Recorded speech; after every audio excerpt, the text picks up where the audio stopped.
लग्नानंतर होईलच प्रेम या मालिकेमध्ये आपण बघणार आहोत. काव्य ही गुरुजींनी केलेल्या भाकितामुळे खूप अस्वस्थ झालेली असते आणि स्वतःशीच बोलत ती म्हणत असते, पार्थ माझे आहेत आणि मी त्यांची. कुणाचं कुठलंही भाकीत मी माझ्या प्रेमापेक्षा मोठं होऊ देणार नाही. काव्याचं हे बोलणं पार्थ दरवाजामध्ये उभा राहून ऐकत असतो. काव्य आपल्याला मिळवण्यासाठी किती प्रयत्न करत आहे हे पार्थला दिसतं आणि त्याचंही मन द्रवतं. तिकडे नंदिनीच्या घराबाहेर गुड्डू आणि जीवा शेकोटी पेटवून बसलेले असतात. तेव्हा गुड्डू जीवाला म्हणतो, नाही नाही जीवा भैया, ये गलत बात है. तुम्ही असं झूठ बोलायला नाही पाहिजे होता. तेव्हा जीवा शायरीमध्ये गुड्डूला म्हणू लागतो, जिस झूठ से किसी का घर बसे वो झूठ झूठ नहीं होता.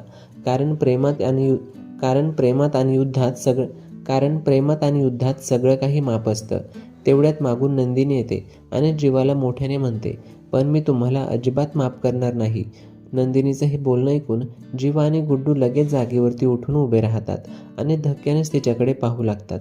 तर मालिकेत पुढं काय होणार हे बघणं रंजकदार असणार आहे. तर ही मालिका बघत राहा आणि अशाच अपडेट्सकरिता लगेचच चॅनलला सबस्क्राईब करा.